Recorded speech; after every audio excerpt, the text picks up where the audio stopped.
Good morning, everybody. Looks like we're gonna have another super hot day today, but it's early in the morning. Sun just came up, birds are happy. It's a really good day. So what I want to talk about today is the smart bird feeder. You know, I have several of them here, different ways to feed the birds, and the bird feeder has cameras on it. I mean, just some really cool and fun stuff when it comes to feeding the birds. There's a lot of different companies out there that make these bird feeders now, and they all kind of do the same thing. It allows you to, put your choice of bird food in it, and then it has a camera, it connects to your network, and then just allows you to watch the birds. It's really cool. But one thing I found that is very interesting to me is most of these bird feeders kind of use the same software. Let's go ahead and jump over here and let me show you the software. All right, so we're in here in one of my little workshops, and I just realized something. It's 100 degrees outside, and I'm still drinking coffee. Absolutely amazing. All right, so I'm going to bring you down closer to this little bench right here, and then we're going to get a really good view of this tablet. All right, so here we are. I'm just trying to get my camera all focused in, but look at that. Isn't that incredible? The camera is looking down on the tablet, which is connected to my camera, and it's just kind of really crazy effect. Look at that. All right, so here we are. This is a tablet. You can install it on a phone. It all depends on what your preference is. The tablet's a little bit easier for me to use, and I can use this as a monitor and set it up somewhere to watch the birds. So once you download the app from the App Store, the app is VICO Home. And like I said, this app seems to work for a lot of different cameras and bird feeders. So once you download it, set up your account, put in all your personal information, all that good stuff, it is ready to go. Click on it, comes up to this main screen right here. Now, I already have all my cameras already set up, but I'm just going to go over all the details, or not all the details, but most of the details on this app. So once you get in the app, you need to install your camera. So there's a little plus sign right up here in the corner. Hit the plus sign, add new device. There's several different things that are important on this, but most of the bird feeders have directions that step you through this. One of the things that I found that sometimes you just have to reset it. Now, this is a little reset tool that came with one of them, or just a pin or something like that. But on the back of the camera, there's a reset, and sometimes you hold it down for 3 to 5 seconds. It resets the camera and allows you to have a fresh start. So if you mess it up, you just reset it, do it again. So once you're at this stage right here, it's going to step you through all the directions you need to set that up. Sometimes it's scanning a barcode, sometimes it automatically finds it, and it's up and running. Once you hear the sound, the device rebooting and ready to be configured, you go next and then follow the steps. It is that easy. All right, so once that camera is in the system, so you'll come to a screen like this. So let's use this one here. This one right here is a bird feeder for hummingbirds. Yeah, this is really cool. Now, this one does not hold bird food, but it holds hummingbird food, which is really cool. So when the hummingbirds come in, they can be fed. Now, most of all these other feeders right now do not have bird food in it right now, because I have the field, and that's my goal, is to make this field to where the birds can eat what they want for the most part. During the winter months, I'll put some kind of food in all these feeders, and I feed pretty much all the wildlife, even the squirrels. And nobody likes the squirrels out there, but I even feed the squirrels. So let's get back to this. So let's click on here and go into the settings. Now, up at the top right here on the left hand side, this one here is the hummingbird. That is your signal strength, and this is your battery strength. Signal is your Wi-Fi connection. This hooks to your Wi-Fi, whatever access point or Wi-Fi that you have set up. Now, from my experience on a lot of these different devices, you can stretch them out as far as you can stretch them, but you don't want to configure it in that far location. So it's best to configure this camera up close to the Wi-Fi, and then after it's all configured and working, take it out to the furthest direction or spot that you want to put this camera. And it just makes it a little bit easier. It just it'll definitely help you out, because in my case, I stretch these cameras out as far as I can get them. All right, so that's that up at the top. You got your Wi-Fi signal strength and your battery strength. Now, battery, you can charge this with a USB cable and some kind of brick charger to keep this charged. If the power goes out, well, you still have the battery on that camera. Or you can use the solar panel. Now, all these cameras here that I have here have solar panel. I absolutely love the solar panel because I can put it out as far as I can where I don't have power, and then if power goes out, it still works. You know, if the sun goes out during a storm, you still have power to power that camera. So it's a really good option. I absolutely love the solar panel. It just allows you to charge it without using regular AC. All right, so enough of that. So we got the Wi-Fi and we got the power covered. Now over here on the right, full screen, settings, and then your notifications. All right, in the center, if you click on the center, you can record, you can take snapshots. Right below here, you can turn on the sound, listen to everything that's out there, which is really cool because you get to hear the birds and whatever's going on. Now this camera right here, there's some water features around it, and sometimes it picks up the frogs and everything, so it's just a really good feature. So right here, your alarm. So if there's something on there you just absolutely don't want on there, you can hit the alarm, and in most cases it will shoo it off. Your white light at night, so you can turn on the lights and it illuminates the area, and it does a really good job at night for lighting up. So it's a good security feature. And then you can put it to sleep. You press to talk. You can talk to whatever's on the screen. I don't know, say there's a bear out there trying to eat your bird feeder and you want to scream at him a little bit, you can. So let's go into the settings.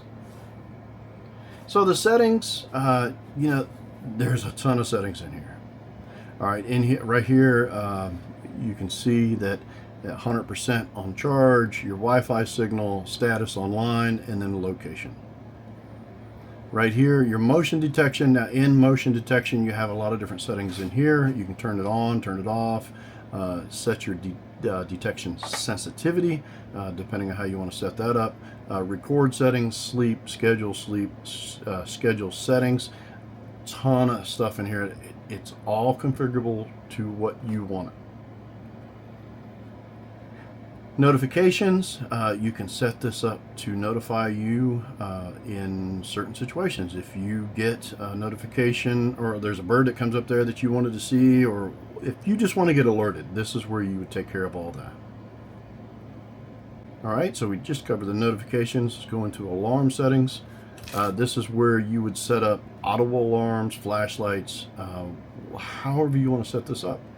You can have it turn on a light, send audible alarm. It almost acts like a security alarm.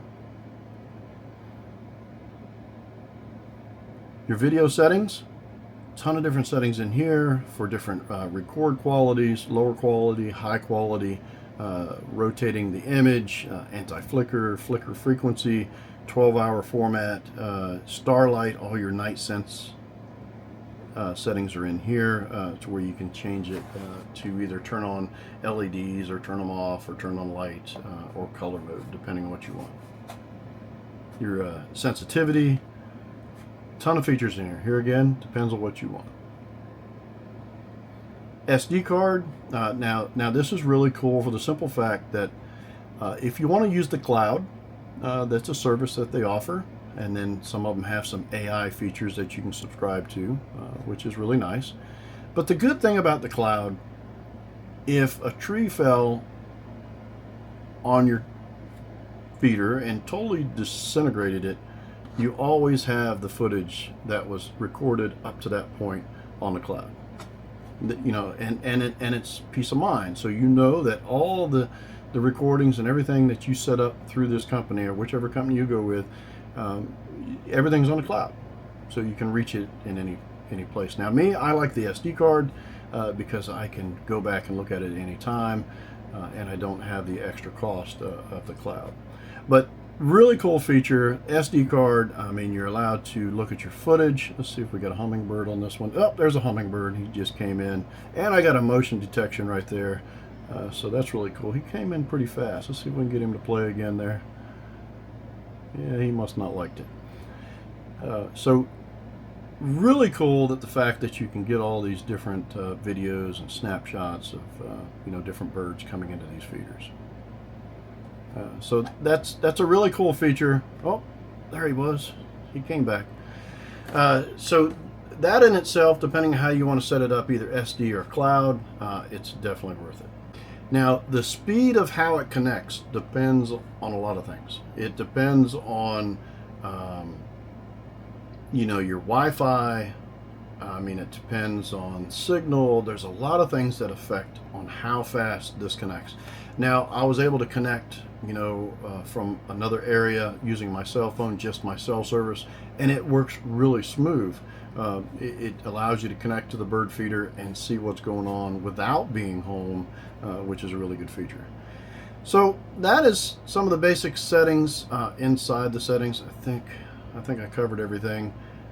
So right down here, you've got your cloud services that you can upgrade, your management of your SD card, all your different lights, your power settings, audio settings. You can even share it with somebody, and of course, the installation guide. So I think I went through all the basic features on the main screen here. So let's go ahead and show you the full screen. Absolutely love this. You can take a tablet, set this up somewhere on your desk. Let's say you're at work, or let's say you're just doing office work and you're stuck at a desk. You can set this up on your desk and, well, listen to the birds, see the birds, take snapshots, you know, all that. You can talk to whatever's out there, and you get to hear the sounds, you get to see the birds, and you set this up next to your desk. That is the selling point for me, because if you're stuck in an office somewhere, this is really cool. Here on this main screen, you've got all the basic stuff. You record, snapshot, sound. Up here at the top, your signal strength, your quality of the video, and some more settings up under there. On the screen right here, you can talk to whatever's there. But what's really cool is if there's a squirrel on the tree and you want to see it, or there's a woodpecker on the tree, you can zoom in and see that. So on this camera right here is up next to a little water feature, and it's really cool. I get to hear the frogs sometimes on this camera here, which is pretty cool. Speaking of which, we just heard it. All right, so there we go. You know, there's a lot of features in here that it all depends on, you know, what your circumstances are, and kind of fine-tuning the system. It allows you to do that. And what's really cool, even though there's different manufacturers on this system right here, I'm able to use them all on the same software. So that's really awesome. So overall, you know, the smart bird feeder camera system, absolutely amazing. I don't have enough of them because this allows you to set up in different locations. Like right here, over by this old greenhouse, is a bunch of orchard trees like pears and apples and that kind of stuff. And it allows me to see if, well, deer or something is up there eating my food. So overall, in my opinion, this is a really cool system, and the fact that most of these cameras work on it is even better. But it all depends on what you want.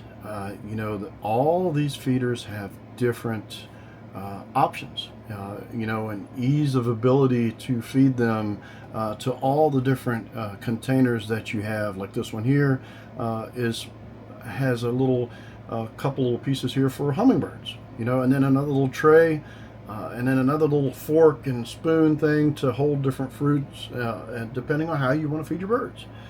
So it's really cool. I absolutely love this one here for the simple fact it does allow me to put the hummingbird feeders on there, which is just another option for this bird feeder. So overall, it does a really good job. I hope this answers some of the questions. In simplicity, you pull this out of the box, hook it up to your Wi-Fi system, set up your account, and it is up and running. Now, I do a lot more difficult things here. That's just because I get all these different products that I do reviews on. So it's a little complicated on my property, but as far as just the feeder, it is that easy. Put it together, install your software on whatever device you want to monitor, bring it out there, fill it up with food, and enjoy it. All right, so that's it for now. I hope I didn't take too much of your time. I had a lot of questions about this. I just wanted to clarify some of this. And here again, I could spend more time in going over some of these features. Well, that's it for now, and we will talk to you in the next one.